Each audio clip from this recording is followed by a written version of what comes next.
حرمینو نازوال بلال سسو د جانان څنګه راغلی بلال سسو د جانان څنګه راغلی بلال سسو پر منبر ولی نست اذانونا په بطحا کې زوري دلی بلال سسو. حدیث شریف کې راځي د نبی پاک صلی الله علیه وسلم سره یو چا سوال وکړي چې اے د الله رسوله هغه کوم شی دی چې په هغه سره انسان جنت له ځي.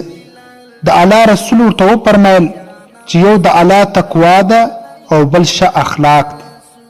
سایل بیا پوښتنه ځنې وکړه چې هغه کوم شیان دي چې په هغه سره ډېر خلک دوزخ ته ځي. ارشاد یې وفرمایي چې یو بد اخلاقي ده او دویم دوه شیان دي خوله او شرمګاه. د دې دوه شیانو حفاظت نه کول.